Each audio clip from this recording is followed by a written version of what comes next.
Hey guys, it's Brandon Sinclair with Cycling to Fitness. As you can see, I'm in my kitchen this evening. I just got back earlier today from the Glen Rose ride, and what we're going to do is talk about nutrition today. First off, I want to let you know that I am not a nutritionist, so therefore I am not going to give you a menu of things to eat from.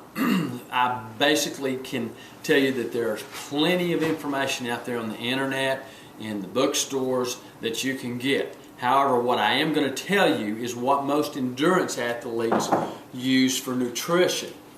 And when it comes to what they put in their bodies to aid them in their fat loss and fat burning zones.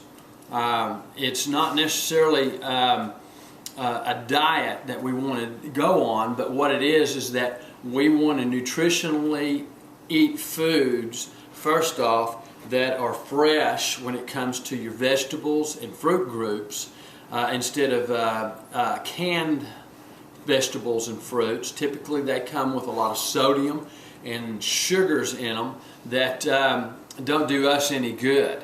They end up putting more sugars in our bodies than we can handle. The sodium end up causing us to retain water. So those things that we don't want, not to mention the preservatives that are in those as well. So basically what we want to do is stick to fresh fruits and vegetables, and then we want to eat from our meat groups, which are going to be our chicken, poultry type meats, turkey, as well as fish, and then some red meats. Not a lot probably, but you can have red meats as well for those red meat eaters. The next thing that we want to talk about is the actual nutrition that most of these guys in the endurance actually use, and what it's we're going to term it as low carb nutrition. You know, back when I was an athlete, every Friday night we would go out and carb up, whether that was drinking beers or eating pastas.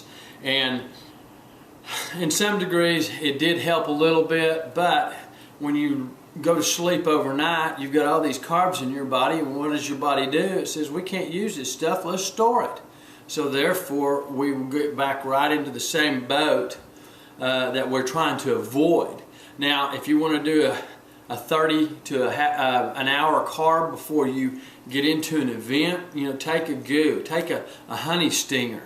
That way you're putting some carbs into your body, because typically we can only hold about 2,000 carbs at any one moment in our body, and you can boost that a little bit about an hour before you go into one of your sporting events. But if you do it overnight, your body starts converting it and storing it.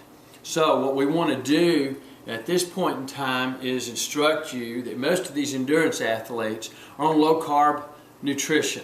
They're avoiding a lot of your pastas, a lot of your breads, anything with starch that can be turned into sugars in the body and then have insulin release, turning it into glycogen, and then the body saying overnight or at any point in time that we're actually not working out, let's store this stuff.